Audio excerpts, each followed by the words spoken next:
7h22 minutes. Il doit être interpellé par ce qui se passe actuellement dans les différents palais de justice, j'en suis convaincu. Il est avocat, bien sûr, il est professeur en droit, il est auteur aussi, puis lui, il surveille tout ce qui se passe dans l'actualité, mais particulièrement dans le monde du juridique. C'est pas évident ce qui se passe actuellement. J'en ai parlé hier avec Mme Gibault. Des sentences bonbons, des chefs d'accusation retirés parce qu'on manque de personnel. Salut Fred, comment vas-tu? Salut mon Michel, ça va bien en fait, je pense, mais t'as raison, dans ton intro, t'as mis le doigt dessus, je suis très interpellé par ce qui se passe au niveau du judiciaire actuellement, hein. Parce que je vois pas, moi, comment on peut se construire une société qui a de l'allure, une société juste, une démocratie qui a du bon sens, si le judiciaire n'a pas les ressources pour faire son travail. C'est vrai ce que tu dis là, parce que tu sais, on est déjà dans un genre de tourbillon là, au niveau de la démocratie, puis il y a bien des gens qui remettent bien des choses en question, puis là, on dirait que ça, ce qui arrive, ça va pas aider les affaires.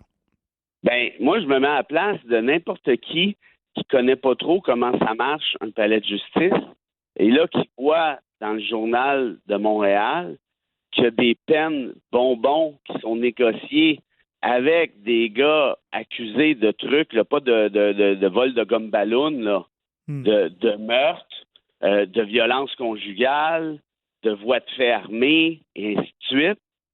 C'est à ta minute, comment ça, des peines bonbons? La réalité, c'est que mes chums procureurs de la couronne, Michel, ils n'ont pas le choix. Parce que s'ils font pas ça, ils n'auront rien. Exact. Fait que là, la question, puis là, on est rendu là. On est rendu là en 2023 au Québec. C'est est-ce que je donne une peine bonbon au gars accusé de meurtre pour être bien sûr qu'il y a un petit quelque chose ou on le laisse aller dans la brume? C'est juste ça le dilemme, là. Là, tu vas me dire, oui, mais comment ça se fait qu'on est rendu là? On est rendu là parce que ça fait plusieurs années que ça se prépare. On le sait, il y a une pénurie de main-d'œuvre dans les palais de justice qui commencent par des greffiers. Les greffiers, là, je veux dire les greffières parce que ce sont surtout des femmes. Oui. Ça, là, c'est comme l'espèce d'encre, si tu veux, avec un A, pas un E, là, l'angle d'une salle d'audience. C'est elle qui gère tout. C'est elle qui prend note. C'est elle qui gère le trafic. C'est elle qui gère le juge. C'est elle qui gère les avocats. Quand tu as une greffière dans le dos, là, tu vas passer une très mauvaise journée, je te garantis ça. Cette personne-là, elle est absolument névralgique. Or, dans les palais de justice de la Cour du Québec, en fait, dans les palais de justice où siège la Cour du Québec, des greffières, on court après. Il n'y en a pratiquement plus. Pourquoi? Parce qu'ils gagnent 10, 15, 20 000 piastres de plus dans des cours municipales, comme à Laval. Imagine. Écoute, tu rentres là, je pense que c'est 30, je veux pas dire de niaiserie, là, mais le chiffre que j'ai vu, je sais pas, d'après moi, c'est d'entrée de jeu, mais c'est 38 000 piastres. Hey! Je répète, là, ils ont des jobs névralgiques, c'est pas des adjointes qui s'occupent juste purement d'une petite logistique, là. Ce sont les organisatrices en chef du dossier. Des constables spéciaux, même affaire. Autre truc, il nous manque de juges. Il manque une quarantaine de juges actuellement à la Cour du Québec. T'imagines-tu? 40 juges. Pourquoi il manque de juges? C'est parce que c'est comme n'importe quoi dans la vie. Tu sais, des fois, il te manque un animateur de radio. Il faut que tu le remplaces. Tu peux pas dire, on n'a pas besoin d'animateur de radio, on va mettre la musique. Tu peux faire ça pendant un bout, mais tes auditeurs vont aller ailleurs. Or, dans ce cas-ci, le problème avec ça, c'est que les auditeurs ne peuvent pas aller ailleurs. Parce que la justice doit passer par le pouvoir judiciaire. Tout à fait. Et là, tu vas me dire, OK, c'est bien beau tout ça, là, mais ça coûte combien? Combien que ça coûterait là, pour mettre le bateau à flot? Ça coûtera le prix que ça coûtera, Fred. C'est la justice, je vois le vert. De un, puis de deux, moi, t'as dit, moi, combien que ça coûterait, nommer 40 juges pour ajuster les affaires. Les chiffres sont sortis depuis quelques mois déjà. Ça coûterait 24 millions. 24 millions? C'est une pinotte? C'est une poignée de change. C'est une coupe de condo dans le centre-ville. C'est une poignée de change. Or, le gouvernement Legault n'a pas 24 millions. Lui qui était prêt à nous faire un troisième lien à 10 milliards. As-tu idée combien qui rentre de 24 millions dans 10 milliards? Dans les chèques qu'il nous a donnés pour acheter l'élection, le gouvernement Legault, là, c'est une mesure de 8-9 milliards. On n'a pas 24 millions. On n'avait pas 5 millions pour l'itinérance à Gatineau. On n'a pas 24 millions pour éviter que la justice foire. Puis là, ce que je te dis là, c'est même pas moi qui l'invente. Ce sont les juges en chef du Québec. Cour du Québec, Cour supérieure, Cour d'appel du Québec, qui sont 3 femmes qui ont dit ceci. Là, on peut plus, là. Ça arrive plus. On essaie tout ce qu'on peut. On essaie de rafistoler tout ça ensemble, mais on n'y arrive plus. Donc, on a besoin d'aide, sinon, c'est bien de valeur, mais des arrêts de procédure vont devoir être prononcés. Et là, les gens, tu l'as dit d'entrée de jeu, les gens perdent confiance en la justice. Écoute, la semaine passée, il est arrivé une affaire que j'ai jamais vue de ma carrière d'avocat, puis je suis membre du barreau depuis 2002. Fait que ça commence à faire un petit bout. Il y a la rentrée judiciaire. Ça, c'est le classique. La rentrée judiciaire, là, c'est comme la grosse affaire à chaque mois de septembre. Tout le tralala. Les juges en chef nous disent ce à quoi ils s'attendent, ce qu'ils souhaitent. Le ministre de la Justice est là. Puis il y a une espèce de belle collaboration, d'harmonie. C'est jamais parfait. Il y a un peu de politique, mais ça reste que on est là pour préserver la justice. Moi, comme avocat, là, je suis officier de justice. Ça veut dire quoi? Ça veut dire qu'il faut que je serve la justice en premier. Avant toute autre chose, il faut que je serve la justice. Or, pour la première fois de ma vie, Michel, le ministre de la Justice du Québec, j'ai nommé Simon Jolin Barrette, celui qui se fait ramasser à tour de bras et à très juste titre depuis tout le temps, parce que c'est le pire ministre de la Justice que le Québec a eu d'histoire récente. Que je dis histoire récente, je vais te reculer au moins de 4-5 décennies. Ben, ce gars-là a décidé qu'il ne serait pas là à rentrée judiciaire. C'est pas important. Bon, pas de problème. Je suis pas là. Ça, c'est comme si ton ministre des Finances, là, le jour du budget, là, il est au Subway en train de commander 12 pouces. Bon, c'est les finances, mais gars, on va faire une vidéo. Hey, ça, c'est mon budget, arrangez-vous. Ayez du fun. Tu vois, c'est l'espèce de mépris. Puis là, rappelle-toi, là, toutes les guerres intestines, Jolin Barrette a lancé des attaques frontales contre les tribunaux, contre l'ex-juge en chef de la Cour du Québec, Rondeau. En privé, moi, il y a des députés qui m'ont même raconté qu'il la traitait de woke. Imagine-toi. Il est membre du barreau, ce gars-là, puis il traite une juge en chef de woke, il l'insulte en disant qu'elle s'arrange avec ses affaires. Guerre larvée.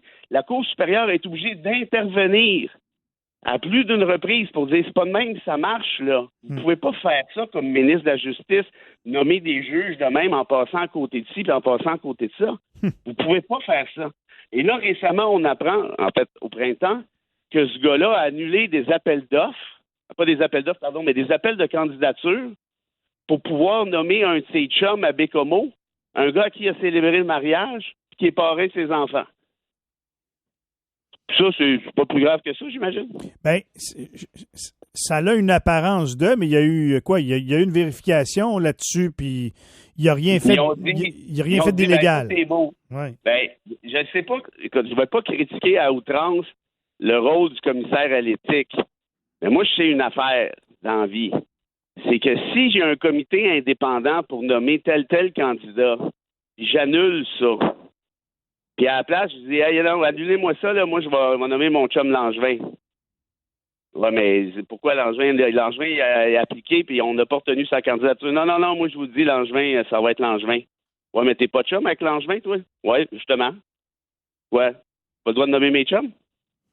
Ouais, mais c'est parce que nous, on a des candidats. On est un comité indépendant, là, puis les autres candidats sont bien plus forts que Langevin. Ouais, mais Langevin, c'est parce que je suis parrain de son enfant, tu comprends? Puis j'ai célébré son mariage. Puis il va y aller à Bécomo. Il est content d'y aller à Bécomo. Je sais pas comment elle l'a fait son enquête, la commissaire à l'éthique, puis je vais respecter ses compétences, évidemment. Il y a peut-être des éléments qui m'échappent, mais d'un point de vue factuel, c'est comme ça que la situation a été présentée. Ça me semble être pas mal la définition même d'un conflit d'intérêts. Peut-être qu'elle a eu d'autres considérations dans sa réflexion, mais je connais pas beaucoup de ministres, moi, dans l'histoire du Québec, qui ont été capables d'annuler un appel de candidature pour nommer leur chum, puis que ça a passé comme une lettre à la poste dans l'opinion publique. Ben, ou bien il est bien mauvais, comme tu dis, ou bien il est très bon. C'est un des deux. Ouais. S'il est bon, il le cache bien, puis il le cache vraiment très, très bien. OK, mon Fred, le message est clair, le portrait n'est pas beau en justice. Il n'y a rien qu'on peut faire à matin, mais souhaitons que dans les jours qui s'en viennent, les semaines et les mois qui s'en viennent, on n'échappe pas trop, comme tu as expliqué, comme tu as très bien démontré. As-tu une petite citation pour finir la semaine? Ben, Très certainement. Puis juste, je ne sais pas si la juge Gibault t'a confirmé ça, mais au printemps, il calculait qu'il y avait entre 50 et 60 000 dossiers cette année qui pourraient faire l'objet d'arrêt de procédure. T'imagines-tu, c'est quoi ça? Hey. 50-60 000 dossiers. Dossier. C'est énorme. Ouais. Alors, la petite citation, on va sortir, comment je dirais, du cadre de l'acrimonie et on va se diriger dans le cadre de la philosophie, celle d'Emmanuel Kant, un fantastique philosophe qui est étudié à fond la caisse encore aujourd'hui. Et ce gars-là avait une certaine humanité. Il était très technique, en quelque sorte, mais il y avait beaucoup d'humanité en lui. Et je te dédie sa citation que je trouve absolument admirable. Elle est un petit peu complexe à première vue, mais quand on y pense, ça se conçoit bien, et c'est ceci.